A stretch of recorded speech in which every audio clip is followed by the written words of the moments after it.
All right.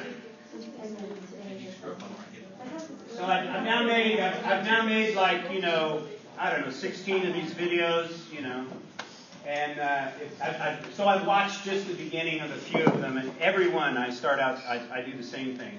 All right. So I got to figure out a new way to start these, otherwise they're all going to say, all right, here we go. All right, here we go. All right, over here, Zach. Zach, tell me what social Darwinism is.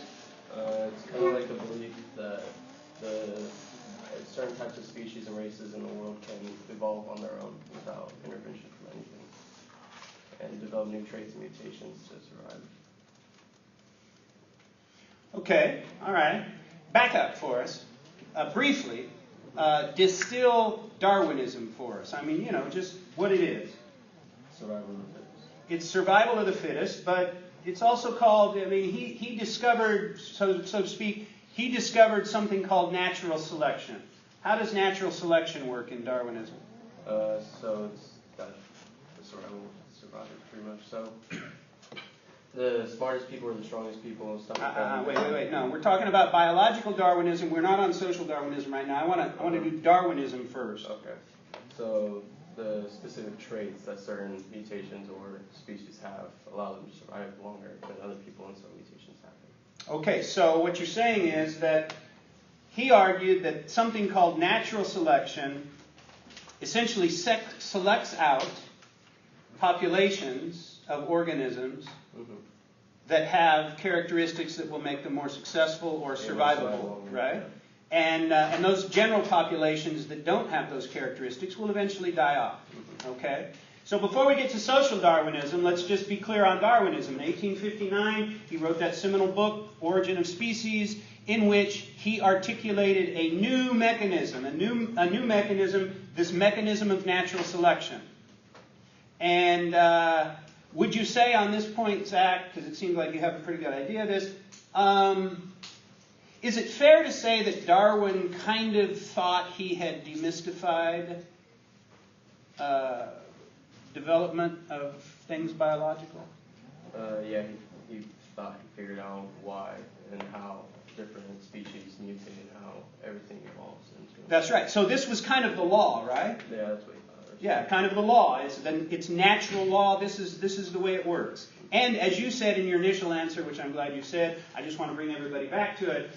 He would say you can't interfere in it, right? Yeah. Or maybe you shouldn't interfere, or even if you do it. But that's Darwinism. Well, okay, so he articulates this, and then people say, well, okay, Darwin, you've told us how finches develop, or, dinosaur species, or something like that. Tell us how this affects human populations. In other words, the social part of humanity. And so he comes up with this notion that would eventually be called social Darwinism. He wrote a book in 1871 called The Descent of Man. And social Darwinism says, again, Zach, Survival of the fittest. Survival of the fittest among humans, among social groups, right? Yeah, in the society. Okay, so some populations are better suited Than other populations, and that's just the way it is, right? Mm-hmm. Okay, so, all right, that's social Darwinism. Sydney, let me see. What is eugenics? I don't know how to word that. You're not sure. I forget your name. Taryn. Yeah, Taryn. What is eugenics? I think it's basically like people intervening with species to make them stronger. People intervening. How? With like breeding. Breeding? Yeah, breeding to make a species. So eugenics is not social Darwinism. Okay. Social Darwinism would say, Zach, don't interfere. Yeah. In fact, capitalists, industrialists, the middle classes in this country in the late 1800s basically were social Darwinistic, and they said, because of social Darwinism, because different populations socially will win out and others will lose out, we shouldn't interfere we shouldn't socially engineer, right?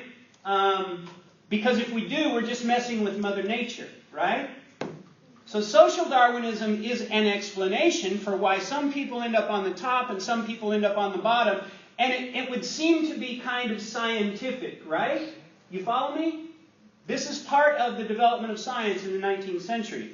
But then eugenics comes along after that, which is really not social. When I say it's not social, what do I mean? Sharon? It's almost in the word itself. It's not social. Well, no. It's almost in the word eugenics. The word, I mean, it's a different kind of. It's not social. It's what? Genetics. That's right. We're talking about genetics, which, by the way, wasn't called genetics back then because we weren't fully kind of aware of how the genes worked and all that kind of stuff. But the notion is there. So that here's the point. If you're a eugenicist, you actually think that you can interfere in human development to create, well, better human beings, right? And you do that through the gene pool, through breeding, for lack of a better term, right? So, do eugenicists believe you should interfere? Yes. Yes. Social Darwinists say you should not interfere. Eugenicists say, yes, you should interfere. Right? Okay. And so what we have here is we have a kind of interesting interplay between something that was considered somewhat scientific or scientific and something that will turn out to be complete pseudoscience. Right? Which is to say eugenics is, there's still some eugenicists out there, but generally speaking, it's an abhorrent notion, right? But you can see how it would kind of tie in with race, right? Okay. So question number 2. All right. How do I want to do this? Let's just do question number 2. I'll come to you. How generally did Republican journalists, Freedmen's Bureau agents, and Union soldiers characterize poor whites in the South following the Civil War? Specifically, what kinds of language or metaphor did they use? To what degree were these characterizations about science, race, or class? Don't worry so much about that last question, but the first 2, okay? Well, they characterized them as being part of the lower class, and they were looked at, and they called them, I believe there was a quote that says that they were called white trash, and also rednecks. Okay, white trash, rednecks. What other kinds of terms were used to describe these poor whites? Poor white men. Okay, poor white men. You said white trash, rednecks. Any other? Not that I know. No? Sydney, how about you? Did you come up with anything on that? No, sir. All right. Any other terms that kind of pop out? Yeah. Beggars, dependents, houseless. Okay. Beggars, dependents, with the TS at the end. Dependent, not independent, but dependent, right? And the last one was houseless or homeless? Houseless and house wanderers. House wanderers, okay. So can you see then that when we're talking about white trash here, when we're talking about the poor whites, in many respects we're talking about the poorest of the poor. In many respects, white people even poorer than ex-slaves, right?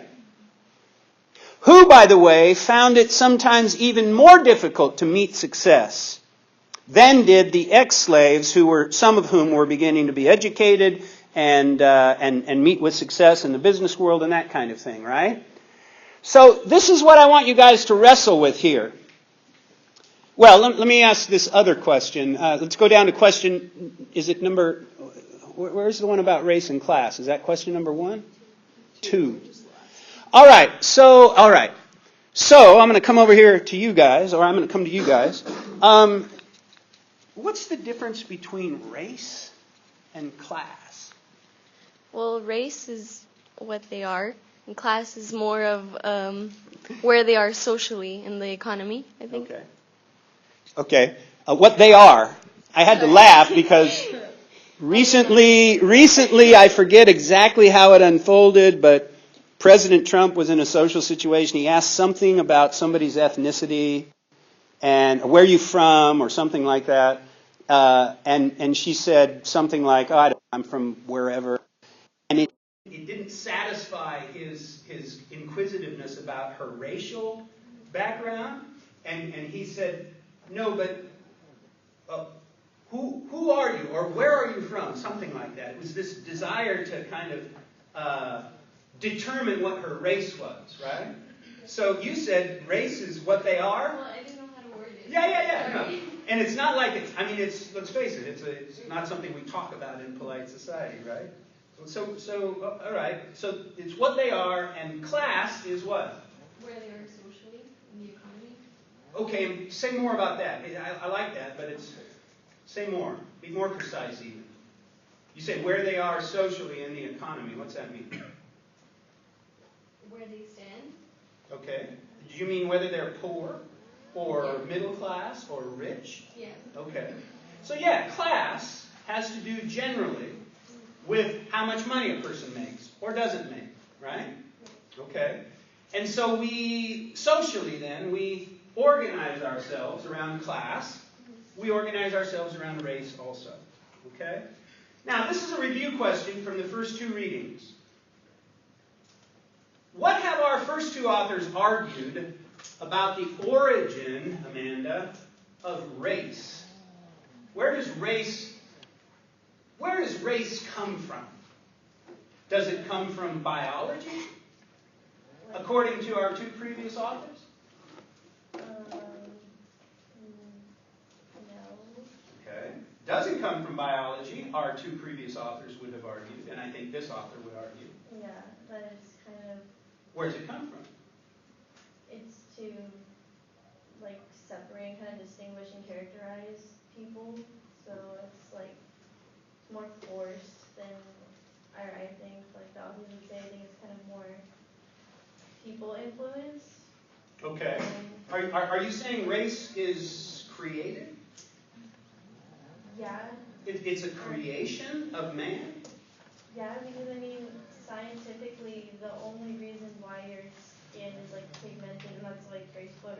The only reason why your skin is pigmented differently is because of melatonin. So I mean, like scientifically. So it's a genetic thing. It's a genetic thing, but I think to turn it into something where you can base class and superiority off of it is where it becomes twisted, I think, and where it distinguishes the biology part of race versus the characteristics, the social characteristics with race. Okay, so as far as, how should we say, I think it's called phenotype. Is phenotype what your body looks like? What is it?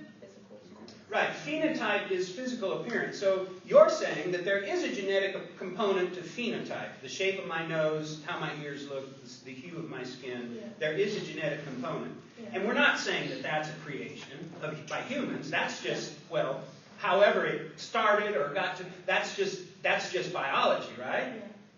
Yeah. But in what sense have the previous two authors argued that race is really a social creation?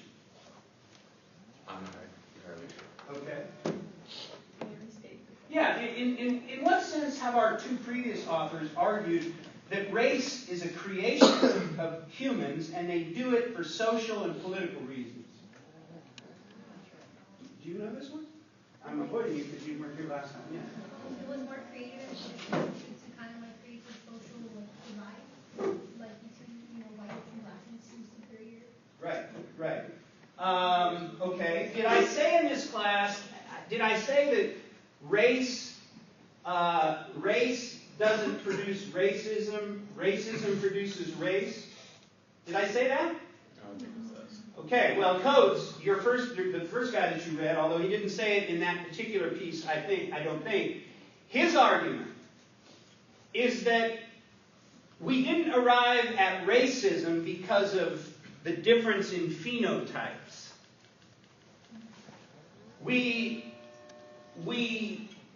somehow, because of our racial consciousness, because of, as you said, the desire to be superior,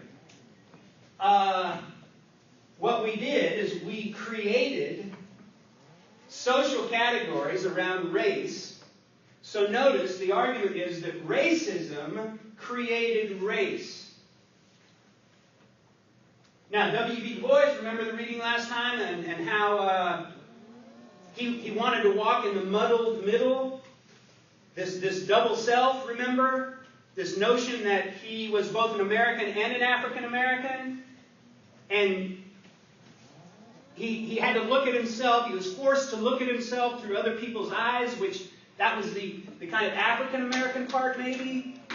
But he also, was very conscious that he was now an American. He had civil rights. He's a citizen. All of that kind of stuff, right? But he talked about the experience of kind of being both things at once. You see yourself one way, but you also see yourself through the eyes of others. That's the representations part, right? Okay. You said race is what they are. But no, that's fine. It is what they are. Which is to say, it's what I am, it's what you are. It is what they are, but notice that it's a creation. Somebody made it up. Well, who made it up? Did black folk decide that they were black? Socially? Who made it up? Yeah, listen, I know, I stir stuff up, but there's no other way to cut it. Europeans, in their desire to be superior to both Native Americans and Africans, created race. Stated differently, whiteness preceded blackness. Now you may disagree with that, that's your business. But that is standard accepted social theory among leading, sociologists and anthropological theorists about how race is created and how it functions, right? And interestingly, think about this for a minute. If we could just get rid of race, we could all just go about the business of being human beings, could we not? Theoretically. If I didn't have to be white, and you didn't have to be whatever you are, I'm pointing at no one besides me, we could all just be Americans. We could all just be human beings, right? That's not how it works. And you might not have any choice in it. So, occasionally what I hear is I hear my friends on the political right saying, man, I wish those black people would just stop talking about their blackness. They're dividing the country. Or I wish these Latinos would just be quiet. They're dividing the country. Or I wish the poor people would be quiet because when they push for redistribution of wealth through the tax system, they're creating divisions. Stop being so divisive, people say. So wait a minute. The representations, remember that word? That become power, the representations, whether you like it or not, are imposed. You might not want to be a Latina. You might not want to be a black guy. You might not want to be a white guy for that matter. But until as a society we can get past this race consciousness, we're always going to be racialized. Okay? So racism produces race, is the point. The difference between class and race is the class is about where you are economically. Race is about what you are racially, right? Now, these white trash were the poorest of the poor. How How were they referred to? They were referred to as morons, stupid, as lazy, as shiftless. Lazy and shiftless, by the way, being two words that were also used with reference to African Americans at the same time. So the characterization, the perception, the representation of these poor white trash. Think about this for a minute, because for those of you that think, oh, Farrell, all he does, he just talks about, he wants to help black and brown and Asian people out. That's all he's interested in. No, actually, that's not the damn case. I want to help out poor people too. Even if they're white. But what do we do with the poor? The same thing we do with the races. We label them. We discriminate against them. Right? Think about it. So we're not just talking about race and class here, we're also talking about poverty. And the journalists that you guys talked about in that question, the journalists said the same kinds of things about these poor whites that they did about blacks, right? And sometimes even worse. All right? Okay. What role did the Scalawag play in all this? Tell us about the Scalawags. Scalawags were the traders. What kind of traders? Be more specific. What's a Scalawag in political terms in the South? Scum of the earth, I suppose. Scum of the earth? Go on. Traitor? Can we say race traitor? Yeah. Traitor to his race or a traitor to his region? What else?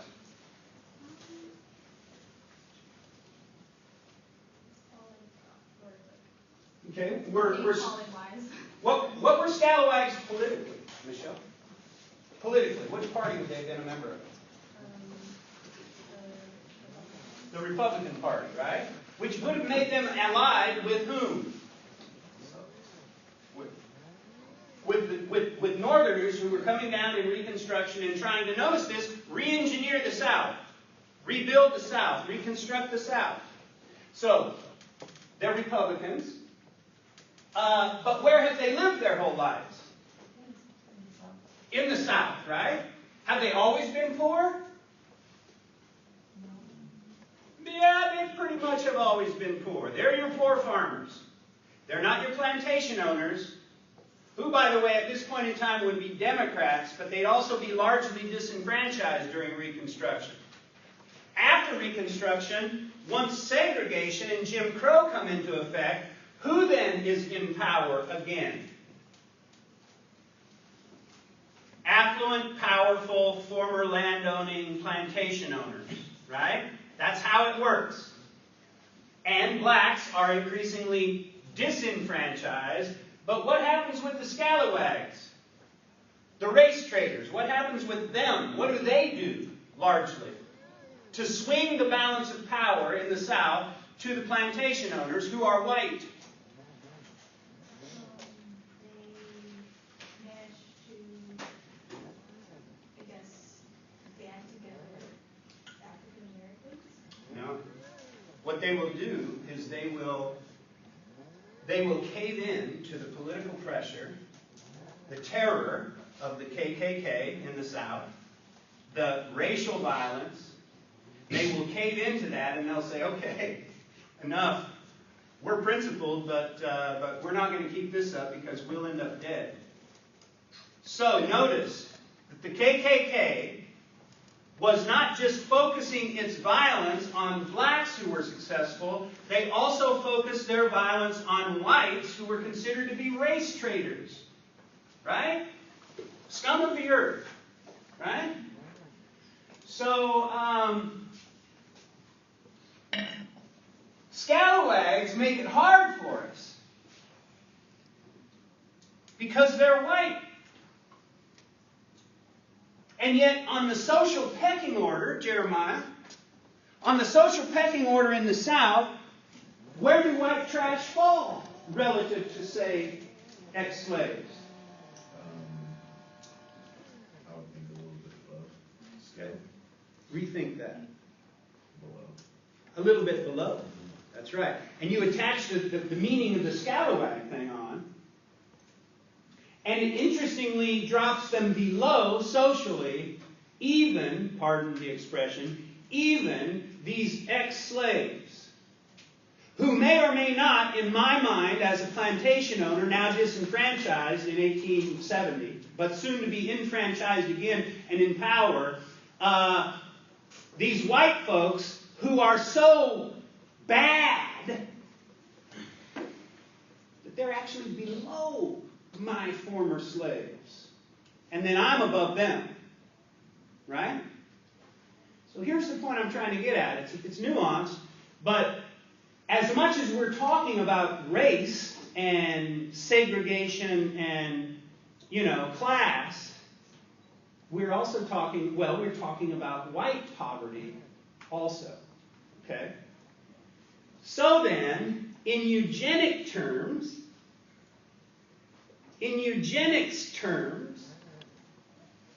what should we do with these white trash, Gerard? What should we do? Especially the profligate, prostitute, white, poor women, let's say. What should we do? Or, stopping short of murdering them, what should we do? Well, going further than just isolating them, what should we do? How do we stop them from breeding? Sterilize. We sterilize them. Yeah, and limit them to only a certain amount of children. And then if you can't sterilize them, then you put them in an asylum to separate them so they can't reproduce. America, land of liberty and freedom. Where, pardon the expression, for dumbass social reasons, the government, the state of Virginia and 5 other southern states after 1927 will establish laws that allow them to institutionalize moron women of subpar intellectual capacity who should not be able to reproduce. We will simply sterilize them. I'll bet you didn't know that. And interestingly, the 6 states where this happened, the former Confederacy. Now, before we get off of this, what great American president, you Rough Riders, what great American president was himself a eugenicist? Theodore Roosevelt, Teddy Roosevelt, our hero, right? The great progressive Theodore Roosevelt. By the way, we're going to progressivism next. But notice that people like Roosevelt, progressives, believed in social engineering. Don't put your stuff away. That bothers the hell out of me. I got 3 minutes left. I won't keep you long, but don't put your stuff away, all right? It's disrespectful. I can't stand it. I'm talking. I'm old-fashioned, too. All right? Progressives, like Roosevelt, who talked up democracy and all of that kind of stuff, are willing to support eugenicist policies. You talk about representations becoming power. How is it freedom for, pardon the expression, moron female, how is it freedom that she is forced to be sterilized? In the name of what? In the name of racial purity. The belief that it's okay to genetically engineer the population. And how do you justify that? I'll tell you how you justify it. You justify it by saying, this is just science. And we can interfere in the development of human beings. We can interfere in their development because we should, and because, these this poor white trash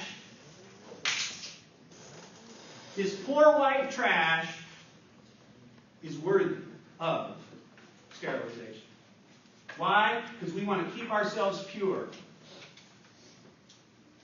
how the women fit into this. Oh, by the way, if you're a middle-class woman, you got to make sure you marry well.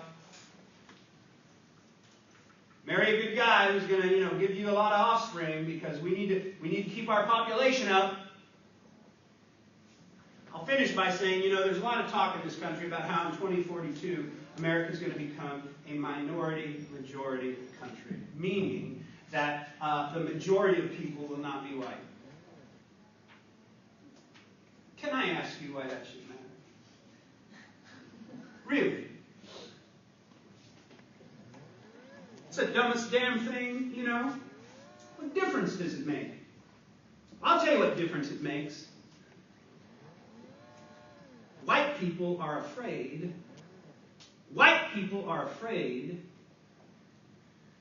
that those ex-slaves who used to rebel and kill their masters, and even killed their masters to gain their freedom in the Civil War, they're afraid that they're going to get their comeuppance.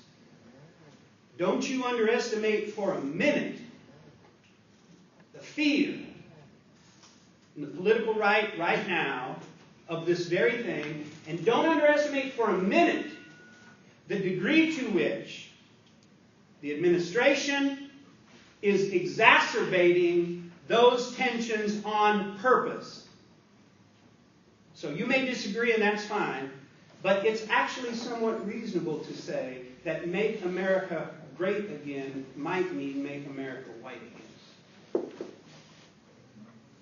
You think, maybe, people who say that stuff are crazy, but you just read 3 damn pieces that are either true or untrue, written by historians. We're talking facts here. This is not fake news. All right? I told you guys we weren't going to mess around in this class, and we're not. If you think it's fake news, you have all the right to stand up in class or raise your hand and say, Dr. Farrell, you're out of your mind. This is how it really is. Please, feel free. I'd love that. I disagree with it, but that's fine with me. So having said that, have a great weekend. Appreciate you guys. Hang in there. See you on Monday. Good luck on your quiz.